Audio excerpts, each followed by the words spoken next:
नमस्कार। प्रादेशिक समाचार के साथ मैं पूनम किरकेट्टा। पहले मुख्य समाचार। केंद्र सरकार ने हर वर्ष 25 जून को संविधान हत्या दिवस के रूप में मनाने का किया फैसला। प्रधानमंत्री ने कहा, आपातकाल को भुलाया नहीं जा सकता।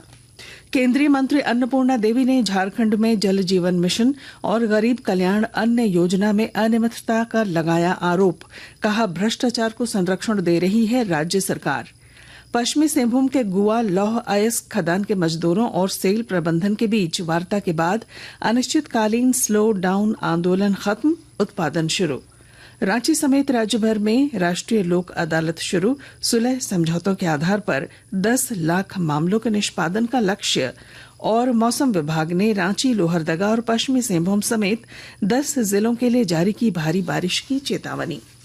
और अब समाचार विस्तार से। केंद्र सरकार ने 25 जून को संविधान हत्या दिवस के रूप में मनाने का फैसला किया है। इस दिन तत्कालीन प्रधानमंत्री इंदिरा गांधी ने वर्ष 1975 में देश में आपातकाल लगाया था। इस संबंध में सरकार ने अधिसूचना जारी की है। प्रधानमंत्री नरेंद्र मोदी ने कहा है कि यह दिवस उन घटनाओं का स्मरण कराएगा जब भारत के संविधान को रौंदा गया था। संसदीय कार्य मंत्री किरेन रिजिजू ने कहा कि जनता 25 जून 1975 की रात कभी नहीं भूल सकती, जब संविधान की हत्या की गई।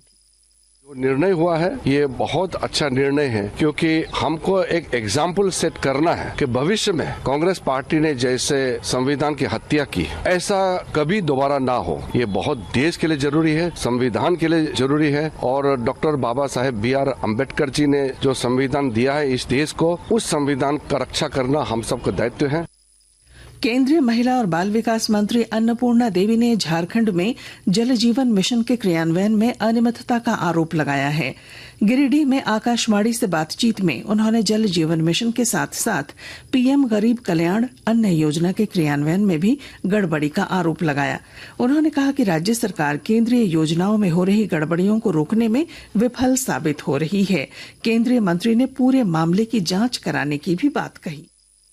बहुत सारे जगह पे जो मल्टी विलेज स्कीम है, जो बहुत ही महत्वाकांक्षी योजना है, लोगों को उसमें शुद्ध पीने का पानी देने का था, लेकिन इस राज्य में वो भी भ्रष्टाचार की भेंट चढ़ गई। आज जितने भी पानी टंकी बने हैं, 1 महीना अगर किसी में पानी मिला होगा तो मिला होगा, लेकिन लोगों को पानी नहीं मिल रहा है। काम की क्वालिटी बहुत ही खराब है। उसी तरह आप देखे होंगे गरीब कल्याण अन्न योजना का जो शुरुआती एक रिपोर्ट 87,000 क्विंटल अनाज का शॉर्टेज है, जिसका कहीं कोई लेखा जोखा नहीं है। तो यानी जो गरीबों का निवाला जिस सरकार नहीं छोड़ सकती, गरीबों को निवाला नहीं पहुंचा सकती, पीने का पानी जहां पर है उसको भी इतना भ्रष्टाचार की भेंट चढ़ा दी, फिर इस सरकार से और क्या हम उम्मीद कर सकते हैं। राज्यसभा सदस्य और भाजपा के वरिष्ठ नेता लक्ष्मीकांत वाजपेयी ने वाराणसी से रांची तक चलने वाली वंदे भारत एक्सप्रेस ट्रेन के पारसनाथ स्टेशन पर ठहराव की मांग रेल मंत्री से की है। उन्होंने रेल मंत्री से अप और डाउन दोनों ट्रेनों के ठहराव की मांग की। राज्य में मुख्यमंत्री तीर्थ दर्शन योजना एक बार फिर शुरू की गई है। आज हटिया रेलवे स्टेशन से 820 ईसाई धर्मावलंबियों के जत्थे को गोवा के लिए रवाना किया गया। इससे पहले बोकारो जिले के 69 ईसाई धर्मावलंबियों को जिले के उप विकास आयुक्त गिरिजा शंकर प्रसाद और खेल पदाधिकारी हेमलता बून ने बस से रांची के हटिया स्टेशन के लिए तीर्थ के लिए रवाना किया। रामगढ़ जिले के किसानों की आर्थिक स्थिति बेहतर करने के लिए हर संभव प्रयास किए जा रहे हैं। और जानकारी के साथ हमारे संवाददाता। रामगढ़ जिले के किसानों की आर्थिक स्थिति बेहतर करने के लिए हर संभव प्रयास किए जा रहे हैं। इस कड़ी में किसानों को प्रशिक्षण एवं अनुदानित दर पर उत्तम बीज भी उपलब्ध कराया जा रहा है। मिलेट मिशन के तहत अल्प बारिश की स्थिति में भी मड़ुआ, रागी, बाजरा सहित अन्य फसलों की खेती करने के लिए कृषि विभाग के द्वारा किसानों को प्रोत्साहित कर हर संभव मदद किया जा रहा है। इस बारे में जिला कृषि पदाधिकारी सह आत्मा के परियोजना निदेशक प्रवीण कुमार बताते हैं कि विषम परिस्थिति में भी फसलों के नुकसान होने पर चिन्हित किसानों को 3,000 रूपए प्रति एकड़ की दर से 5 एकड़ फसल के बीमा राशि का भुगतान किया जा रहा है। कौशल किशोर तिवारी, आकाशवाणी समाचार, रामगढ़। आकाशवाणी के ताजा तरीन समाचारों के लिए आप हमारी वेबसाइट newsonair.gov.in पर लॉग ऑन कर सकते हैं। ताजा समाचार X handle @AIR news alerts और Facebook page All India Radio news पर भी उपलब्ध है। आप प्रादेशिक समाचार एकांश के एक्स हैंडल @AIR न्यूज _रांची और फेसबुक, इंस्टाग्राम पेज तथा YouTube channel AIR news Ranchi पर भी हमारे बुलेटिन सुन सकते हैं। प्रादेशिक समाचार आप आकाशवाणी रांची से सुन रहे हैं। पश्चिमी सिंहभूम जिले के गुवा लौह अयस्क खदान में भारतीय इस्पात प्राधिकरण, सेल प्रबंधन और मजदूर संगठनों के बीच 5 घंटे तक चली लंबी वार्ता के बाद 4 जुलाई से जारी अनिश्चितकालीन स्लो डाउन आंदोलन खत्म हो गया है।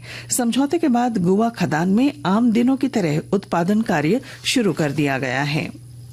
मतदान प्रतिशत बढ़ाने के लिए पूर्वी सिंहभूम जिले में वोटर जागरूकता रथ रवाना किया गया।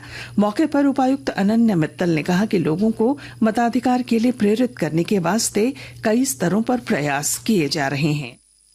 आज इलेक्शन कमीशन ऑफ इंडिया से प्रिंसिपल सेक्रेटरी श्री अरविंद आनंद सर यहाँ पर उपस्थित हुए और उनकी उपस्थिति में हम लोगों ने सेल्फी और हस्ताक्षर कैंपेन भी किया है और साथ ही साथ रथ को भी रवाना किया है। अभी हमारा SSR 2024 जो सेकंड चल रहा है और उसमें हमारे बड़ी संख्या में फॉर्म्स कलेक्ट किए जा रहे हैं और जितने भी हमारे नए वोटर्स हैं वो इस समय अपने आप को मतदाता सूची में जुड़वा सकते हैं।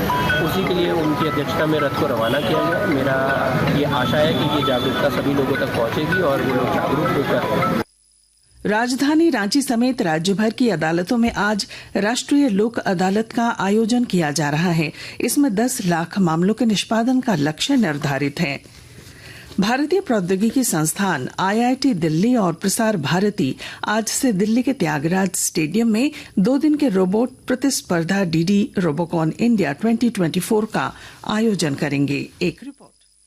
DD रोबोकॉन इंडिया में देश भर से 45 से अधिक कॉलेज, संस्थान और विश्वविद्यालयों के 750 से अधिक विद्यार्थी भाग लेंगे। प्रतिस्पर्धा में रोबोट निश्चित समय सीमा में जटिल कार्यों को पूरा करेंगे। विजयी टीम वियतनाम के क्वान निन में अंतर्राष्ट्रीय एशिया प्रशांत प्रसारण संघ रोबोकॉन 2024 में भारत का प्रतिनिधित्व करेगी। ये इंजीनियरिंग के विद्यार्थियों के बीच तकनीकी कौशल विकास, नवाचार और टीम वर्क को बढ़ावा देता है। इससे विद्यार्थियों की इंजीनियरिंग और रोबोटिक्स क्षमताओं को प्रदर्शित करने और उन्हें आगे बढ़ाने के लिए मंच मिलेगा। IIT दिल्ली के प्रोफेसर SK सिन्हा ने इस प्रतिस्पर्धा के आयोजन के लिए प्रसार भारती का आभार व्यक्त किया है। समाचार कक्ष से मुकेश कुमार बल।